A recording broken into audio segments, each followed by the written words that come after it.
Morfologia.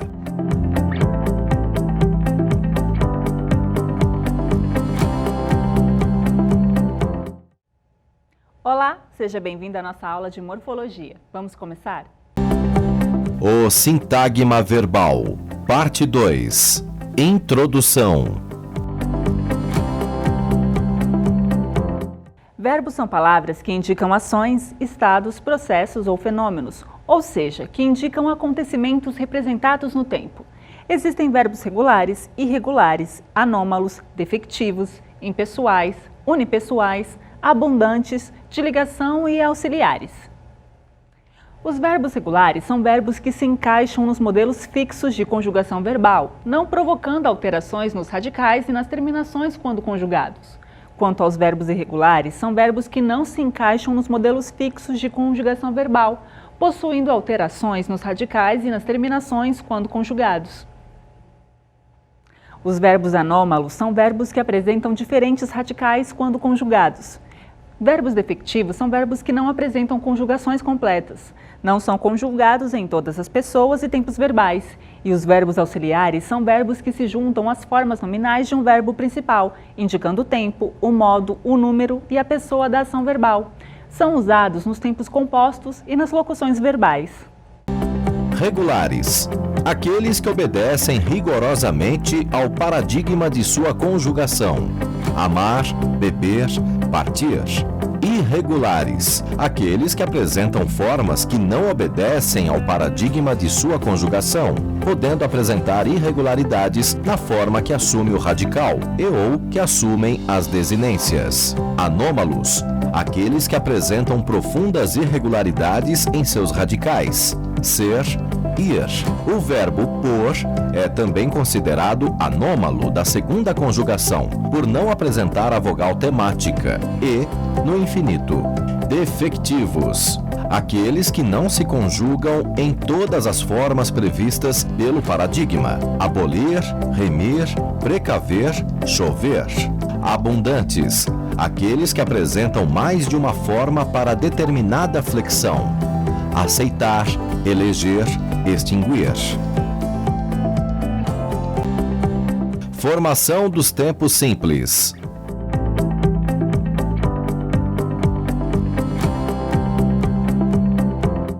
Para entender a formação dos tempos verbais, é importante distinguir os chamados tempos primitivos dos tempos derivados. Os tempos primitivos são aqueles de cujos radicais ou temas derivam todos os demais tempos. São eles o presente do indicativo, o pretérito perfeito do indicativo e o infinitivo impessoal. Já os tempos derivados são aqueles formados a partir dos tempos primitivos, com exceção do presente do indicativo, do pretérito perfeito do indicativo e do infinitivo impessoal. Portanto, todos os demais tempos e formas nominais dos verbos são considerados derivados. Tempos derivados do presente do indicativo.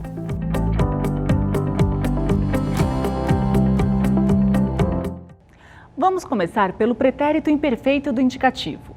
Este tempo verbal relaciona-se ao radical do presente do indicativo e são acrescidos nos seguintes exemplos.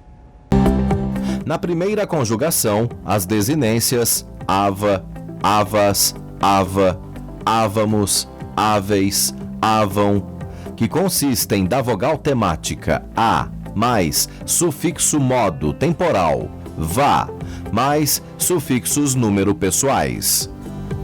Na segunda e terceira conjugações, as desinências ia, ias, ia, íamos, ieis, iam, constituídas da vogal temática i, mais sufixo modo temporal, a, mais sufixos número pessoais.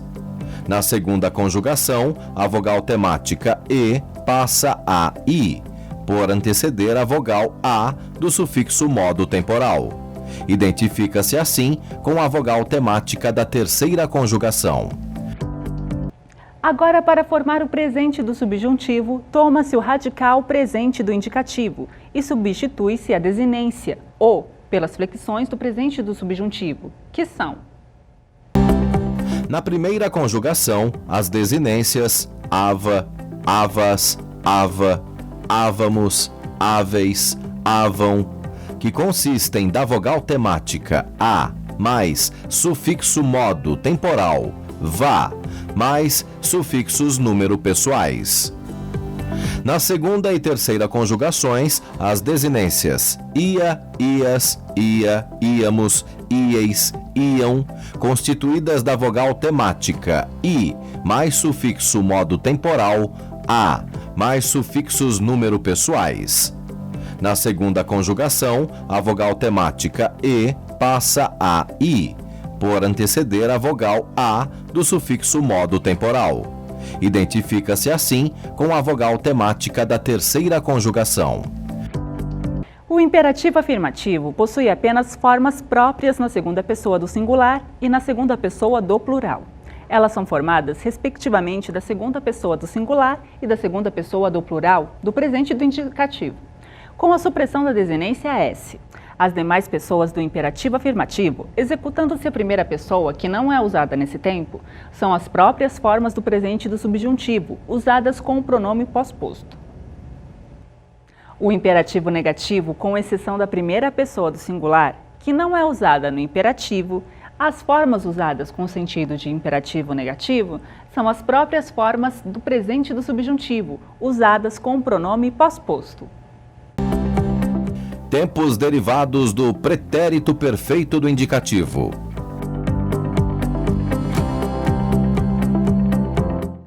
Esses tempos derivam da forma completa, radical, mais a vogal temática, mais o sufixo, do infinitivo impessoal. Confira mais exemplos e definições a seguir. Aproveite também para consultar em seu material didático as tabelas de paradigmas das 3 conjunções regulares e as conjugações dos demais tempos verbais já citados anteriormente. Pretérito mais que perfeito. Acrescentam-se ao tema do pretérito perfeito do indicativo as desinências ra, ras, ra, amos, reis, ram. Sufixo modo temporal ra, mais sufixos número pessoais. Tempo derivados do infinitivo impessoal.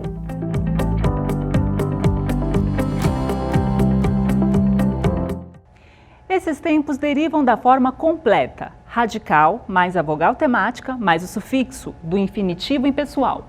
Confira mais exemplos e definições a seguir. Aproveite também para consultar em seu material didático as tabelas de paradigmas das 3 conjunções regulares e as conjugações dos demais tempos verbais já citados anteriormente. Futuro do presente. À forma do infinitivo pessoal acrescentam-se as desinências ei, as, a, emos, eis, ão. Futuro do pretérito. À forma do infinitivo pessoal acrescentam-se as desinências ia, ias, ia, íamos, ieis, iam.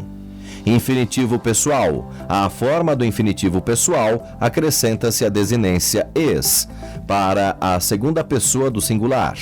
Para as 3 pessoas do plural acrescentam-se as desinências emos, des e m, mos, des, em. Gerúndio. Eliminando-se a desinência R do infinitivo impessoal, acrescenta-se a desinência NDO.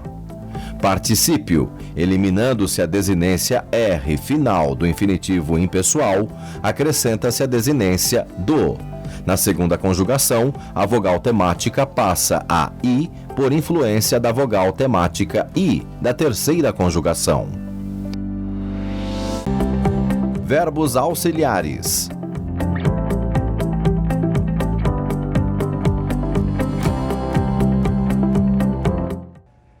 Os chamados verbos auxiliares, como o próprio nome indica, são aqueles utilizados juntamente com outros verbos para a formação dos tempos compostos. Por exemplo, tenho estudado, havíamos feito, e das locuções verbais. Outro exemplo, poderão ganhar, precisamos vencer. Os verbos principais que entram na formação dos tempos compostos e das locuções verbais ocorrem sempre em uma de suas formas nominais: infinitivo, gerúndio ou particípio. Vou citar como exemplo as seguintes frases: tínhamos sonhado, particípio; estou chegando, gerúndio; querem brincar, infinitivo. Os verbos auxiliares mais frequentes são ter, haver, ser e estar. Funcionam também como auxiliares em construções perifrásticas, verbos como ir, vir, andar, poder, querer, precisar, mandar, entre outros. Nos tempos compostos ou nas locuções verbais, o verbo que traduz a significação predominante é o principal. Por exemplo, Eduardo tem, o tem é verbo auxiliar. Comido, que é verbo principal, muita pipoca. Eduardo tem comido muita pipoca. Mônica quer, o quer também é verbo auxiliar. Convencer, mais um verbo principal. Eduardo a comer menos pipocas. Mônica quer convencer Eduardo a comer menos pipocas. Os verbos auxiliares ter, haver, ser, estar apresentam uma série de irregularidades, motivo pelo qual apresentaremos a seguir o modelo de suas respectivas conjugações. Consulte as conjugações dos verbos auxiliares ter, haver, ser e estar em seu material didático. Tempos compostos.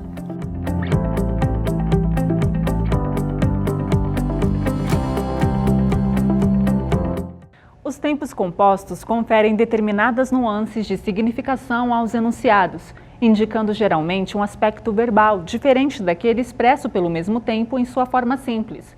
Seu uso, portanto, é determinado pelo contexto e depende do sentido preciso que se deseja expressar.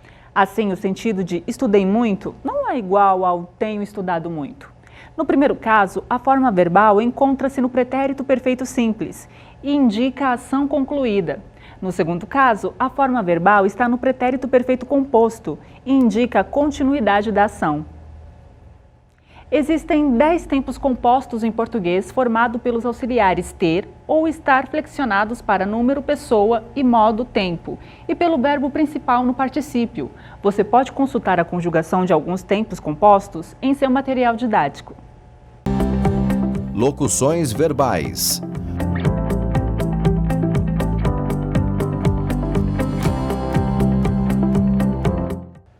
As locuções verbais são conjuntos de formas verbais, das quais a primeira, o verbo auxiliar, é flexionada para número pessoa, em modo tempo, e a segunda, o verbo principal, apresenta-se em uma das formas nominais, infinitivo, gerúndio e particípio. Esses conjuntos de formas verbais equivalem a uma forma verbal única nos contextos em que ocorrem. Temos locuções verbais nas formas verbais compostas de ter e haver. Por exemplo, tenho lido muito ultimamente. Eles haviam feito a reserva com antecedência. Nas formas chamada voz passiva analítica dos verbos, em que o verbo auxiliar é o ser, os alunos foram elogiados pelo professor. Sou obrigada pelo meu chefe a redigir extensos relatórios. São alguns exemplos. Conjugações verbais irregulares.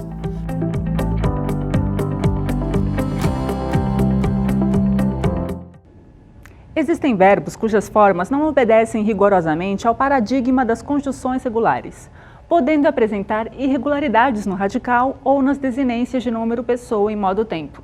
Esses verbos são chamados de irregulares ou de anômalos, dependendo do tipo de irregularidade que apresentam. Os anômalos são aqueles que apresentam profundas irregularidades no radical. Você pode ver alguns exemplos de irregulares e anômalos apenas nos tempos em que ocorrem formas irregulares em seu material didático. Verbos defectivos.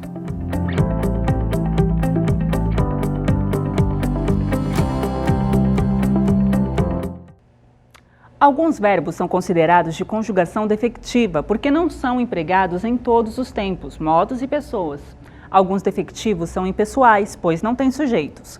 São defectivos impessoais o verbo haver, quando usado no sentido de existir, os verbos prazer, aprazer e desprazer, e verbos que indicam fenômenos da natureza, como amanhecer, alvorecer, anoitecer, relampejar, chover, trovejar, entre outros.